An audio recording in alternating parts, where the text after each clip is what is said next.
So, okay, you know already the question, but still, when and how did you encounter the C64 for the first time?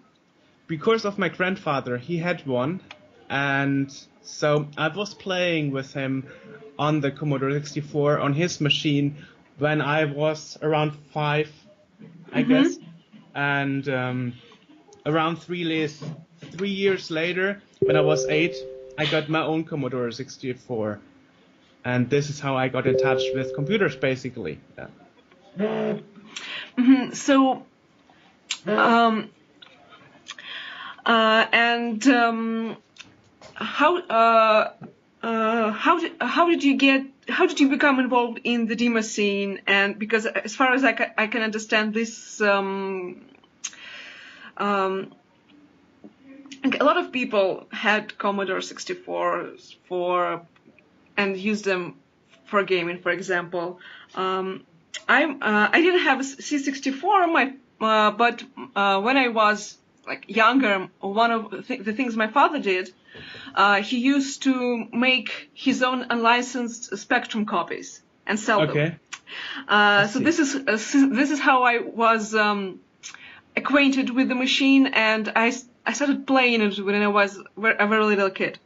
But I know a lot of people went into the programming with Spectrum in Russia. And did the same happen to you with C64? No, actually, I'm planning this year to hopefully start learning assembler. No, when I was bigger and was in school, I actually, swapped discs with classmates who also had a Commodore 64. And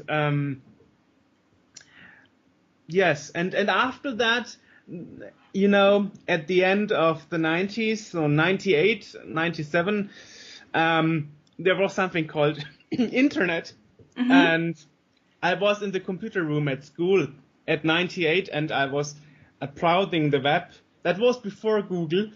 And actually, I came across a homepage that made an advertisement, or how to say, it was a homepage of an old German paper magazine about the Commodore 64 called 64er, which means 64, and I didn't know that they had a web presence. So and they had links to other online stores that still sold Commodore 64 stuff, and I was like, wow, new games, empty 5.25 inch discs and so on. I need that, And one of those mail traders actually had a promo for a successor of that paper magazine called Go 64. So I made a subscription, and this way I actually got in touch with more people who were actually in the scene. So before 98, before I was 16, I even didn't know there was a scene.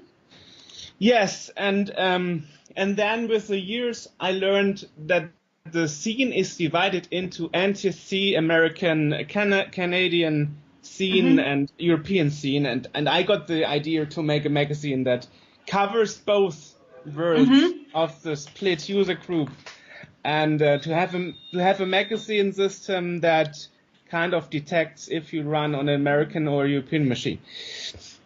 Yeah, so that's the whole story how I got involved in all that.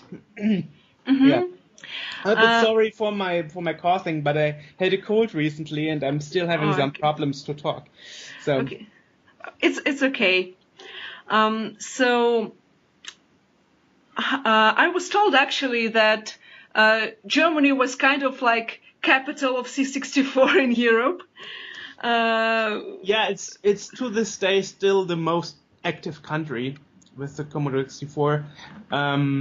That's true, actually. Yeah.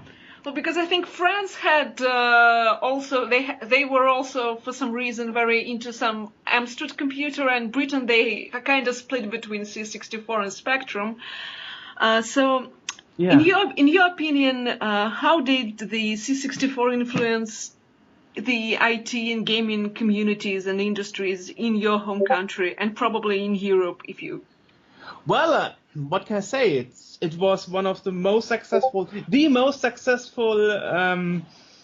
home computer. It was sold between 30 million units and 40 million. The exact number is not 100% clear. So it's definitely the computer that made it all happening and bringing computers to the homes, because it was actually not so expensive compared to other machines. For example, Apple II, IBM PC, and it was a lot more powerful actually. Mm-hmm.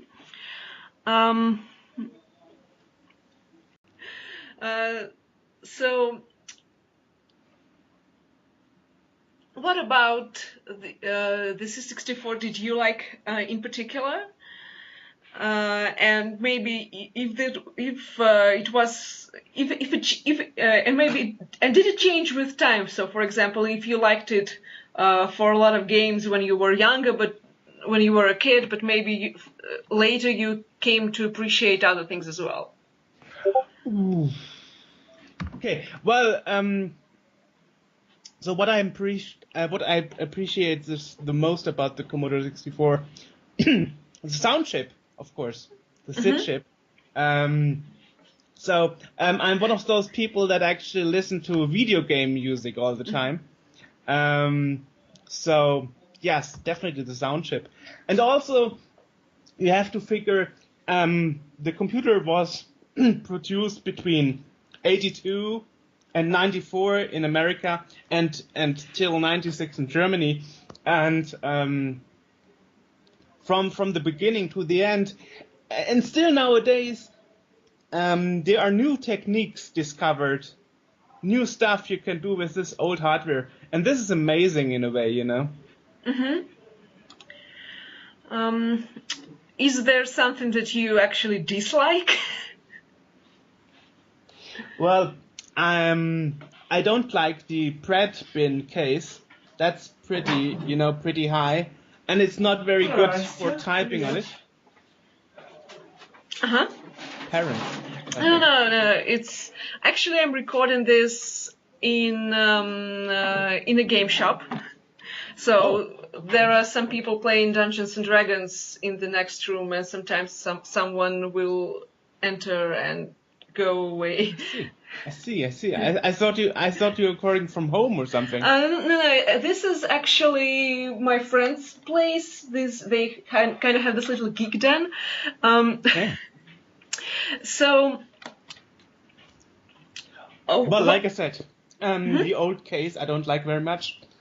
So I actually have the lower model, the C64C or C64-2. Yes, as you probably know, last year they made new cases. So I like the flat case the most. Yeah. So this question, okay, so this is kind of a long one, so bear with me. I have all the time. I have nothing to do. I'm all yours. So technology changes really fast, and today's innovation can become obsolete tomorrow.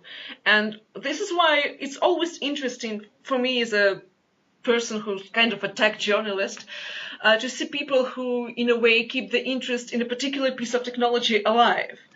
And for me, this is why I like the Demoscene so much, especially for things like for PC and for C64 and for Spectrum. So what do you think is the main driving factor for the Demoscene? Not only but for C64 in particular, but for other computers as well. Being creative. Pushing the limits. You know, and also socializing, demo parties, socializing, I actually was invited to a Demoscene party in Moscow once, but I couldn't make it. But I was like, oh my God, how did Demosceners in Russia find me?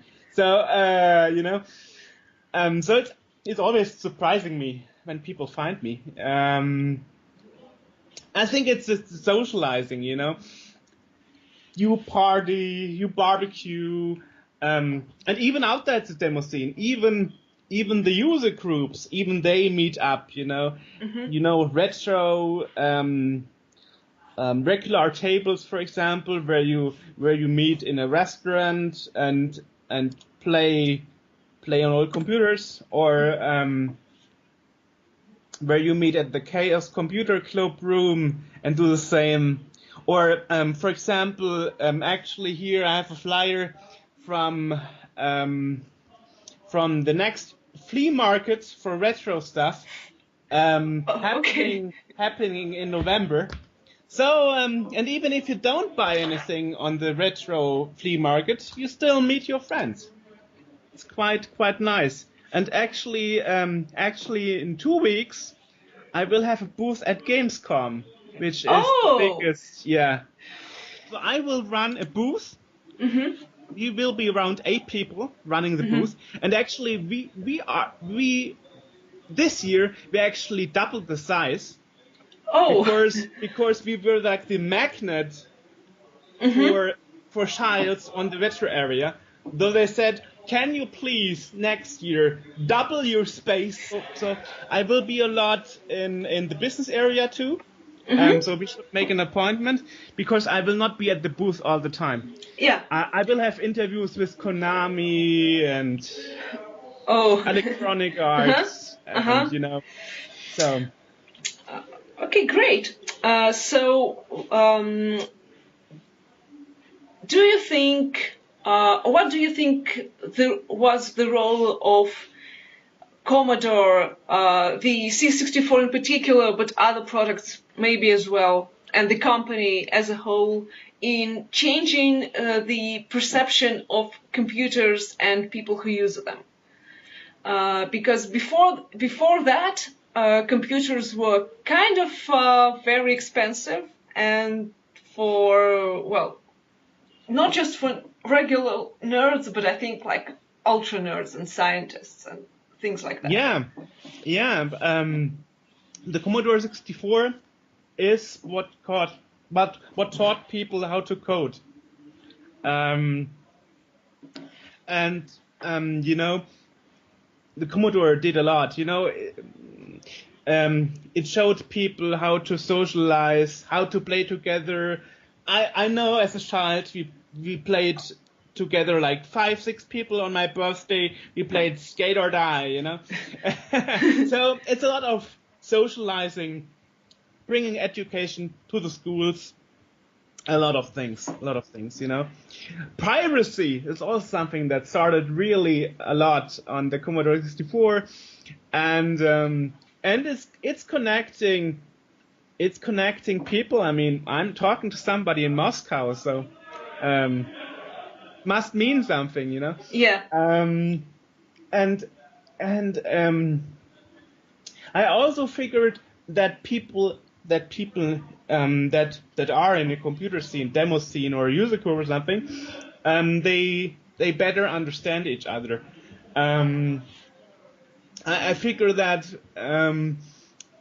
I sometimes have a hard time to get along with people from Russia, for example, that aren't into computers in the demo scene, because you kind of notice that I'm pretty talkative and I type a lot, and I'm pretty much I'm totally hooked when you were like, can you help me this and that, and like, sure, I can do that, and and sometimes people are like, what he's doing, why he's messaging me so many times.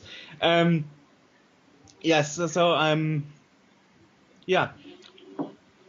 for me, the Commodore 64 and also other machines like a Game Boy, it's also the amazing fact what you can do with so little memory and so little colors, and Well, basically, so little everything. Yes, right. And do you think Commodore 64? I think in US it was like 12 years in production, and as far as I can understand, in Germany it was even in production even longer. Yeah, 2 years longer because Commodore was sold to Ascom in Germany, and Ascom went bankrupt 2 years after that. I don't know how much you studied the history of the Commodore 64. So if I'm saying something you don't know, just tell me and I'll explain. It's okay, and it was based also, and the technology that was used in it, like the MOS 6502, it was also in very influential computers because basically the Atari 2600 worked on it, Apple II worked on it. NES and Famicom used it also. MP3 players worked on it. Oh, so it's used today. That I did not know. Okay. Yeah, well, I'll tell you a story. When Chuck Paddle is like, I think he turned 80 this year. I have to look at it later because I have it on my Skype. Anyway, he invented that CPU because Motorola didn't want it and said, okay, so I'm leaving the company. I'm doing my own low-cost CPU. And he told me when I interviewed him, the interview was like 4 hours because he's like a grandfather talking all the time. And he said, I have a heart problem and every couple of years I get a heart surgery and I'm connected to a heart monitor that is actually having my CPU in it. So my own invention keeps me alive and I'm not dying because I invented that CPU. That is how important it is. So do you think that there are other tech products later that were invented later today that can be compared to it? The Z80, for example, which is also used at the CPM mode of the C128 in a Game Boy. Still used nowadays, the Z80, yeah. Yeah, Z80 is also one of those things that like... You know pretty lot for your young age. Yeah. It's interesting because when I when I publish all those interviews with pioneers and so on, the young people are mostly not interested in knowing history. They are not interested why does Siri work or who invented synthesis, speech synthesis, who invented the mobile phone. Nobody's interested in that who is younger than, don't know, 30 maybe. So well, it's actually, kind of interesting. It's kind of interesting for me that I'm talking to somebody who's younger than me and is totally interested in that field. Let me just kind of... So you talked to a lot of people who were involved in creating the C64 and who worked at Commodore. So one of the questions I would like to ask you is, how would you characterize the machine in terms of how advanced it was? Do you think it was ahead of its time, or did it come just exactly at the right place and at the right time? Because with some technologies it was, it was great, but actually for its time it was like maybe a little bit too advanced or too expensive. So being too advanced for its time is actually what happened to the Amiga CD, and this is actually how Commodore went bankrupt, because they couldn't penetrate the market at the right time with the right product. They were a bit too early. But now I don't understand the connection. How you mean if the Commodore was too advanced, or it just came right in time, connected to the creators of Commodore, of the machine? Okay, so let me try to. I think the reason why it was invented the way it was is they wanted to make an Apple killer, and Oh, yeah. if you talk to Chuck Peddle, and you seriously should, November actually there is this Amiga 32 party where I'm meeting all those guys in person, you know. Oh. All the Commodore engineers are coming to Germany to celebrate with the fans. So yeah. So it's not a problem. But of course I need some reference. So Okay. of course I cannot be like, oh, there is a Russian woman that makes an article and like, oh, okay, who's this guy? You need to have some references. Yeah. Anyway, so. It was basically because Jack Tramiel, the old CEO and founder of Commodore, wanted an Apple killer, and he wanted it for the CES, the Commodore, the Consumer Electronics Show, CES, and he wanted to have it within a couple of weeks. So that was pressure, little budget, killing the Apple. And all those combinations led to the Commodore 64. Sleepless nights, no life, no family, just the company, just for the goal to make an Apple killer computer. Yeah, from what I've read about Tramiel, he was kind of very, very driven, which is certainly a good trait, but.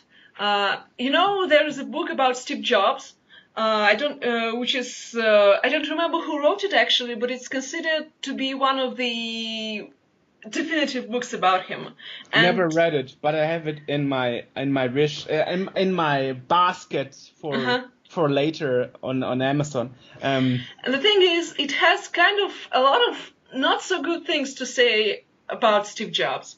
But from what I've heard about Jack Tramiel, as a person, he was in some aspects actually even worse, because he was kind of a very I don't want to talk bad about the man, especially knowing what he went through. He was a Holocaust survivor and all, but he was kind of very driven with the desire to crush his competitors. And for that, he could sacrifice, as far as I can tell, his own engineers, because Chuck Peddle, if I'm not mistaken, left the company because of his disagreements with Tramiel and so on. Chuck wanted a new pad, a working machine, business line. And Jack Tramiel wanted Apple killer, consumer computer. He didn't want competition in the own company. Yeah. At least that is what I remember. Like I said, I will try to get all those guys talking to you, and then you can make your own opinion, your own mind. Just be prepared to reserve 5 hours with Chuck Peddle. Okay. Right. Yeah. So, what do you think would Commodore look like as a company, or had it if it survived to this day, or was it actually kind of not doomed, but impossible for it to survive? No, well, management mistakes, bad decisions. For example, to give up the PC line wasn't a good idea. You know? Yeah. And advertisement wasn't also streamlined. Every company did their own advertisement, their own budget. You know, despite you could make a spot for television for 3 countries at the same time. You know, Australia, UK, USA, and even Canada. That's 4. Why would you have a marketing budget for each country and all separated? So yeah, there were some mistakes there. I think a couple of mistakes led to the fall of the company. Mm-hmm. As we know nowadays, the PC survived. So maybe it would have been a good idea to keep to the PC line. As you probably know, they had a PC line at the end of the 80s. I still have one in my cupboard. Our first PC was a PC 2/3 from 1987 with the yellow monitor. Uh-huh. So I think that's it. Seriously? Oh yes. If I'll think of any other questions, I will ask you. I have tons of questions to you, actually. Really? Yes. Well, you can ask them right now as long as we're here.